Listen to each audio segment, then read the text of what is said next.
네, 정치권 소식을 각 당 선대위 관계자들에게 직접 물어보는 시간입니다. 명륜대전 오늘도 두 분 함께합니다. 더불어민주당 이경 선대위 대변인님 그리고 국민의힘의 천하람 순천갑 당협위원장님 오셨습니다. 어서 오십시오.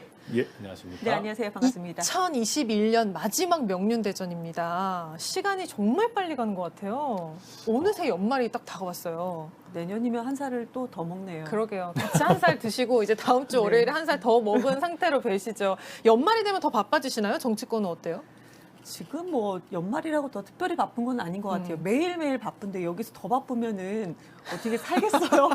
요새 어떠십니까? 진짜 우리 정치권은 무슨 이슈가 한 주에 지금 너무 많이 너무 터지잖아요. 아니 일단 주말 지나고 우리가 월요일에 만나잖아요. 근데 뭘 여쭤볼지 고민할 필요가 없어요. 너무 사안이 많아가지고. 그러니까요. 그쵸. 그래서 이게 저희도 일단 이슈 하루하루 쫓아가다 보면은 예. 그냥 하루하루가 순삭되는 기분이라 가지고. 순식간에 사라지는 네. 기분입니다. 이슈 쫓고 팩트 체크하고 그러다 맞습니다. 보면은 매일매일 정말 바쁜 것 같아요. 네, 대선이 벌써 72일 앞으로 다가와고 이제 진짜로 임박한 상황인데요. 이제 사안 얘기하셨으니까 오늘은 이 얘기부터 하고 가야 될 것 같습니다. 어제 네. 국민의힘 윤석열 후보 배우자 김건희 씨의 긴급 기자회견 이거 기자들도 몰랐더라고요. 선대위에서 좀 잘 모르고 그러니까 많은 사람들한테 공유된 일정은 아니었던 거죠? 네, 맞아요. 그래서 아주 소수의 사람들만 알고 아, 있었고요. 그래서 네. 이제 김종인 위원장도 계속 이제 김건희 씨 본인이 사과했으면 좋겠다라는 의향을 계속 얘기를 했고 예.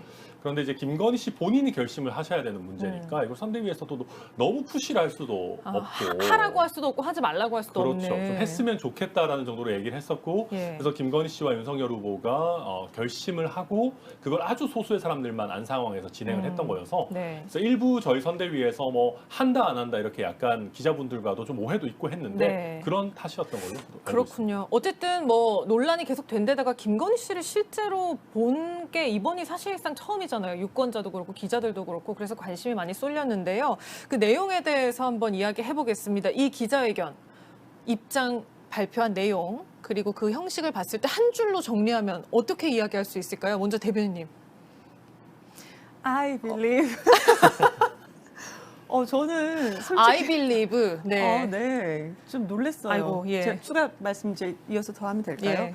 우선은 그러니까 그 모습을 본 국민들께서 어떤 외모평은 할 수 있어요. 그건 국민 마음이세요. 그렇지만 최소한 우리가 정치권에서 우리 민주당에서는 그 외모평에 대한 얘기는 전혀 나가지 않고 있고요. 예. 그게 이제 마땅한 거라고 보여지고 특히 우리 언론에서도 외모에 대한 평을 좀 외모 안 얘기하면 했으면 안 좋겠어요. 되죠. 그건 그런데 본질이 제가 아니죠. 알고 예. 있는 뭐 그 조중동 중에 한 언론사 조선일보라고 그냥 말씀드릴게요. 네, 앞머리 단발머리, 없애고 뭐, 앞머리 예. 그걸 왜 했는지를 모르겠어요.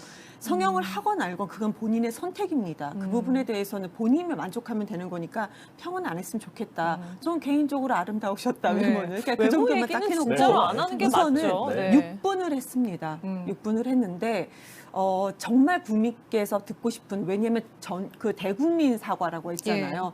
그러면 그 제목에 맞는 그것도 합당하게 맞는지는 모르겠어요. 그렇지만 6분 중에 51초 정도가 국민께 사과하는 거였고 단문으로 딱 6줄이었습니다.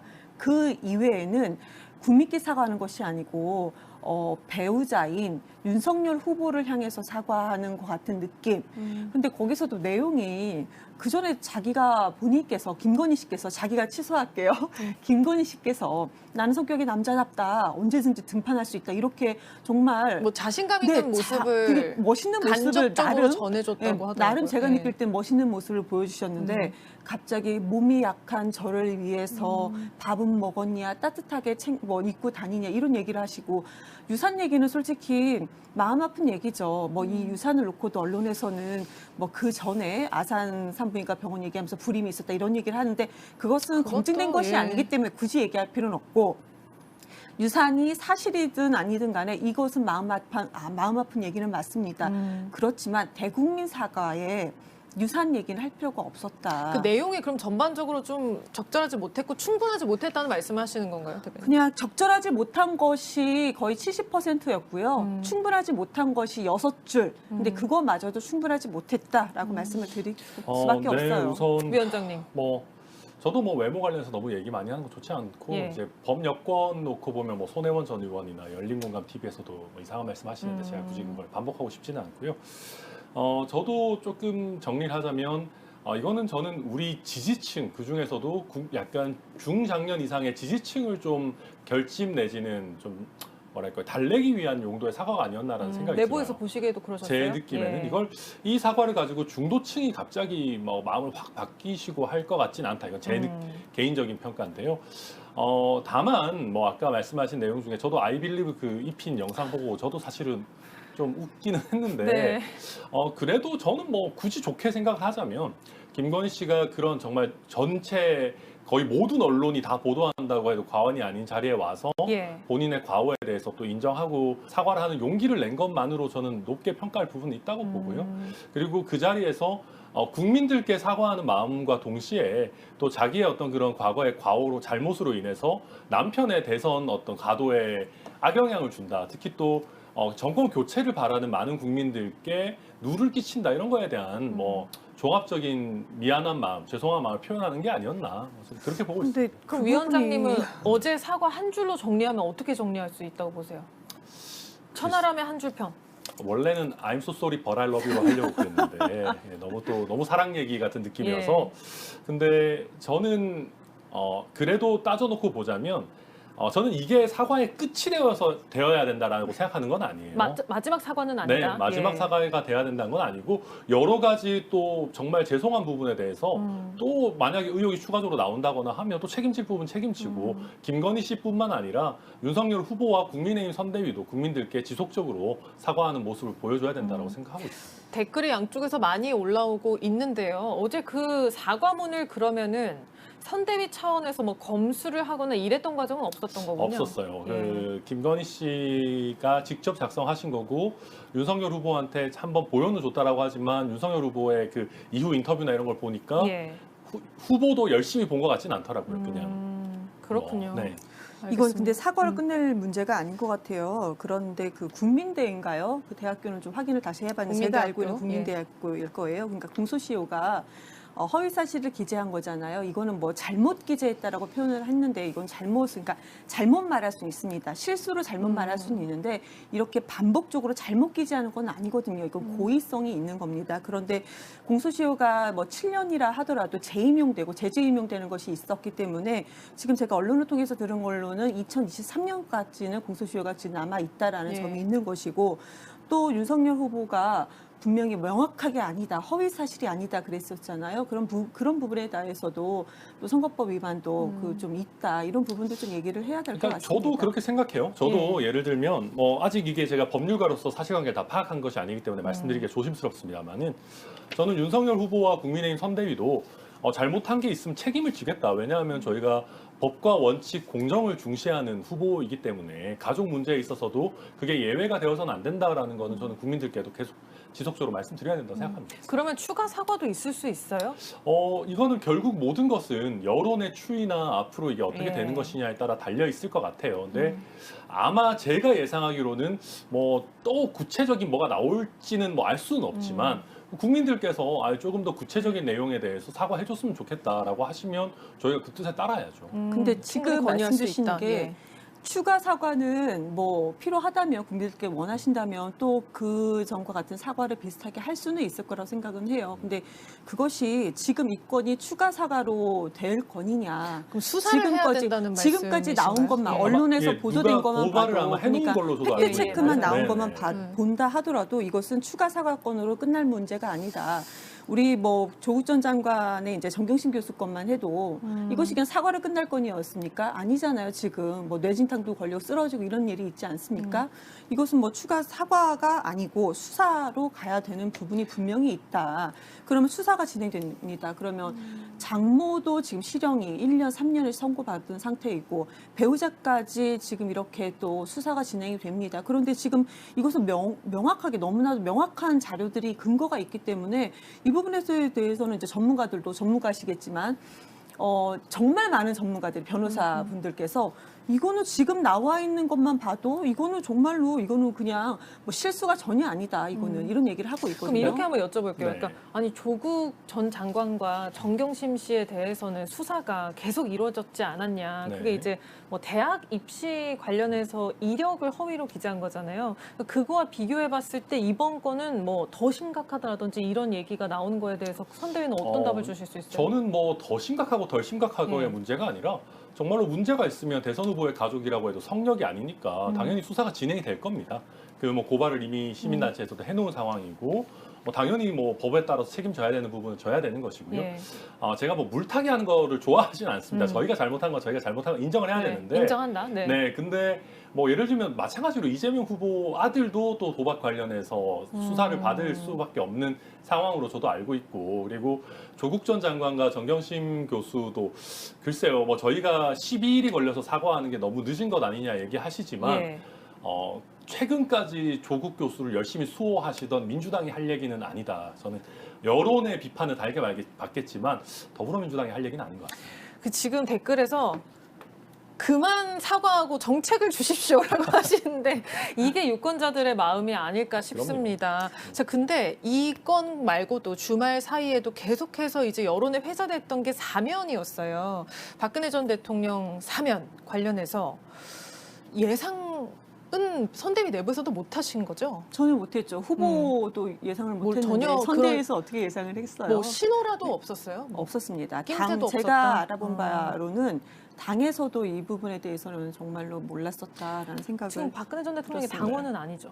아니신 걸로 제가 알고 있어요. 근데 당에도 그럼 이렇게 똑같이 전혀 낌새가 없었어요? 전혀 몰랐습니다. 그래서 여기서 이제 의문의 1패 내지는 의문의 전패를 당하신 분은 사실 이낙연 전 대표님이 아닌가. 왜일까요? 그때 예. 이제 사면론 얘기하시고 나서 갑자기 연초에. 네, 대세론이 꺾였잖아요. 근데 어차피 사면 할 거였는데 왜 그렇게 강하게 비판을 했나 싶은 생각도 드는데 저희 입장에서도 사면론이 과연 국민의힘의 정당 지형에 어떠한 영향을 미칠 것이냐. 예. 근데 저는 저희가 박근혜 전 대통령의 사면을 대해야 되는 태도는 전 이준석 대표가 정답을 얘기했다고 생각하고요. 소개해 주시죠. 네, 저희가 낮은 자세로 정말 국민들께 저희가 탄핵을 당했다라는 면에 대해서 지속적으로 사과드리는 자세로 가야 된다.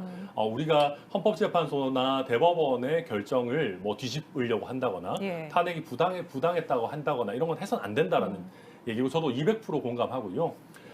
근데 이제 사실 윤석열 후보가 박근혜 전 대통령을 구속하고 탄핵하는 데 있어서 나름의 역할을 했지 않았습니까? 네.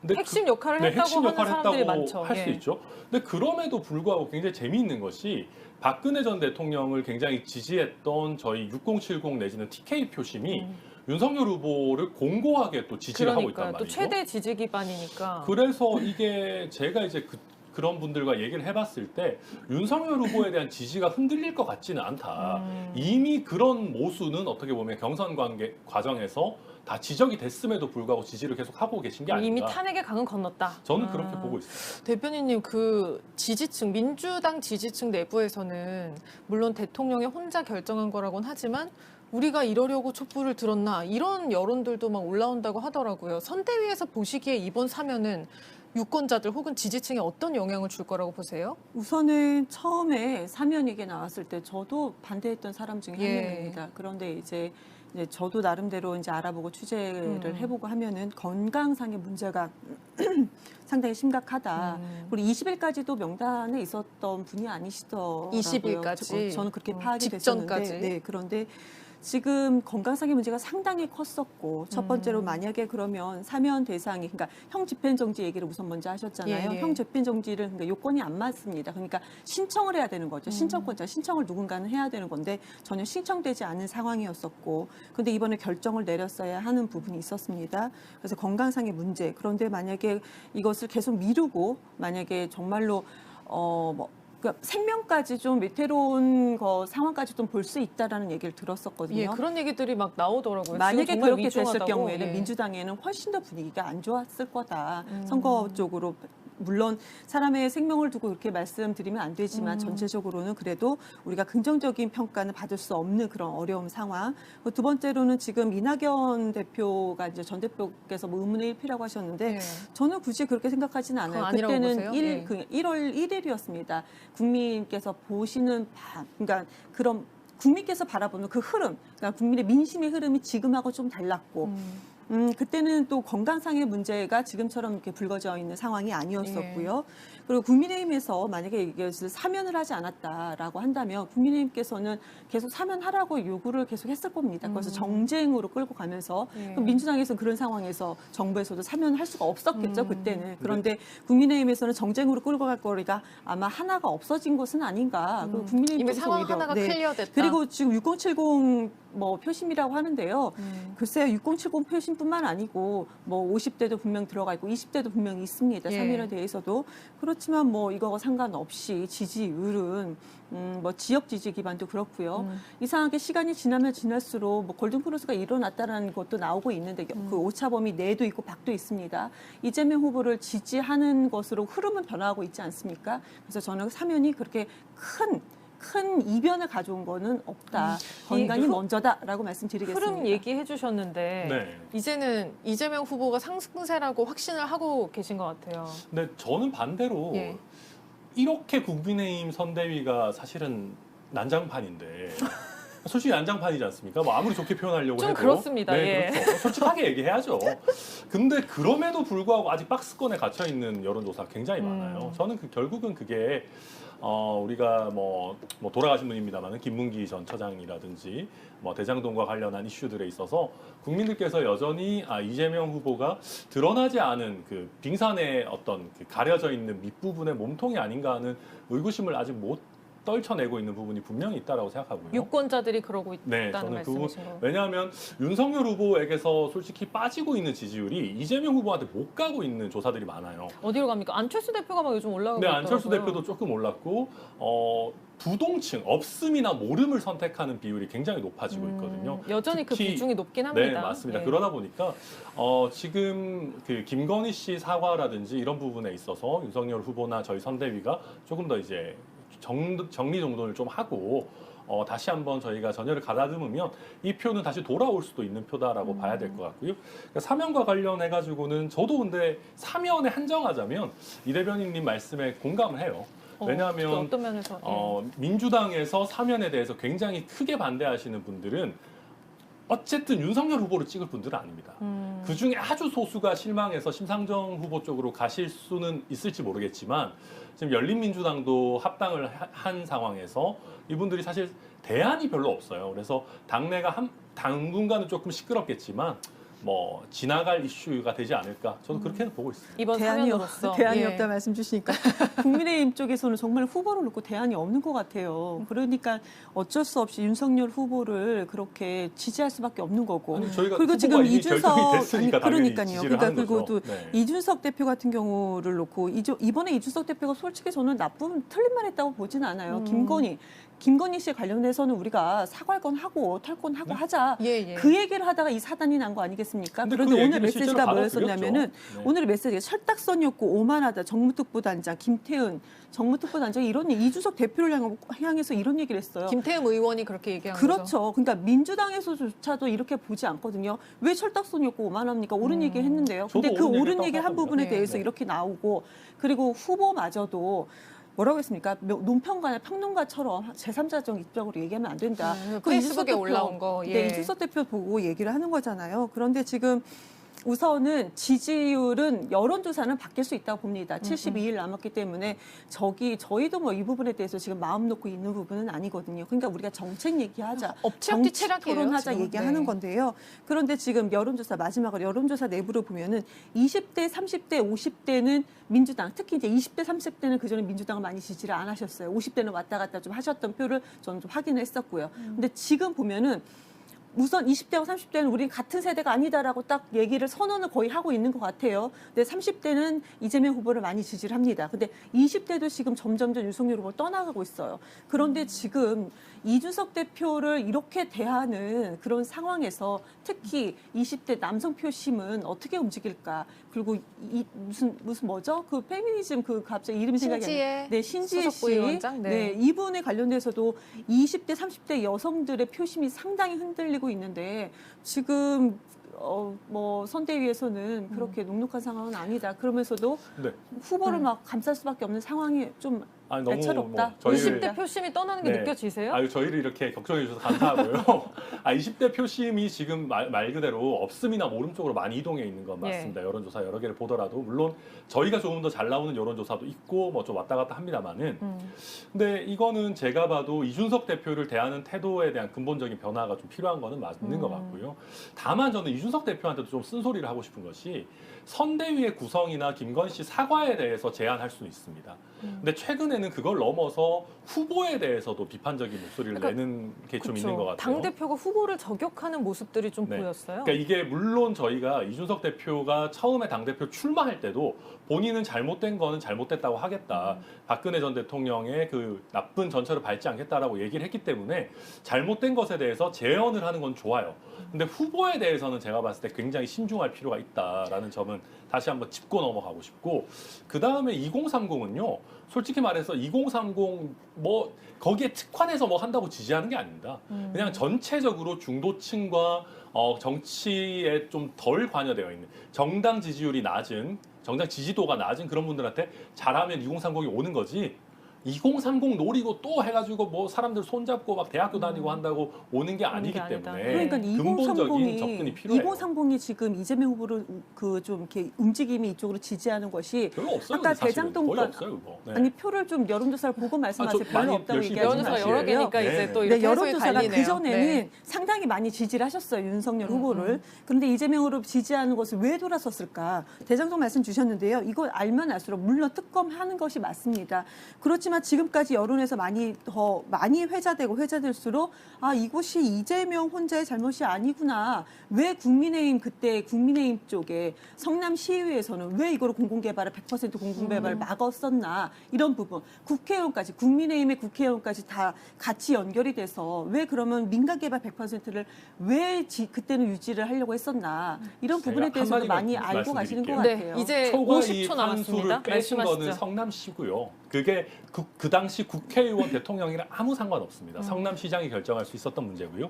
최근에 성남시 의회에서요. 행정사무감사를 하자 그랬어요. 대장동 이슈와 관련해서. 국민의힘 의원 전원 다 찬성했는데 민주당 시의원이 전원 다 부결시켜서 행정사무감사를 못하게 했습니다. 과연 범인은 누굴까요? 네. 우선 환수로 60%를 무조건 환수를 했습니다. 그런데 중간에서 공모와 다르게 중간에 초과액 환수를 한다고 바꾸잖아요. 이것이야말로 그거를- 배임입니다. 아니요, 이 그거를 절차를 하자고 뻔히 했던 아신 분들이 분께서 왜 다 그렇게 문제가 말씀하시면 안 될 생겼을까요? 것 같아요. 그거는 몸통은 따로 있다고 생각합니다. 네. 그렇죠. 돈 받으신 분들도 다 국민의힘 쪽인 거고요. 돈을 이상합니다. 받을 수 있도록 한 사람이 몸통이 따로 있다고 몸통이죠. 그러는데 왜 네. 국민의힘 쪽에서 50억씩 100억씩 받습니까? 그거 좀 이상하지 않으세요? 몸통도 있고 그 외에 다른 사람들한테도 로비를 하는 거죠. 최소한 원래 로비하는 몸통이 민주당 사람들은 쪽이었으면 여야 모두 다 최소한 합니다. 50억에서 네. 5억은 그래도 민주당 의원들과 관련된 사람이 받아야 되지 않을까요? 정치- 유동규는 정치권에서 누군가요, 그러면? 네. 정치권에서 특검을 하자고 지금 주장을 하고 계신데 오늘 여야가 방금 만났는데 대장동 특검법 합의는 결렬됐다고 계속 논의를 하겠다고 합니다. 그래서 이 관련해서도 계속 좀 지켜봐야겠네요. 일단은 오늘 명륜대전은 여기까지 하겠습니다. 이제 저희는 신년에 뵙겠네요. 아유, 그러네요. 저희 MZ세대인데 한 살씩 더 먹고 나면 이제 그 분류에서 빠져나가는 게 저 이제 제외되는 게 아닌지 싶지만 댓글에서 그래도 이 네. 세 분 다 MZ세대라고 지금 말씀해 주시는 분들이 계십니다. 저는 심지어 MZ처럼 별로 생기지도 않아가지고 예, 아닙니다. 큰 미련은 없습니다. 2022년 첫 번째 월요일에 다시 뵙도록 하겠습니다. 오늘 함께 해주셔서 고맙습니다. 네, 새해 복 많이 받으십시오. 네, 새해 복 많이 받으세요.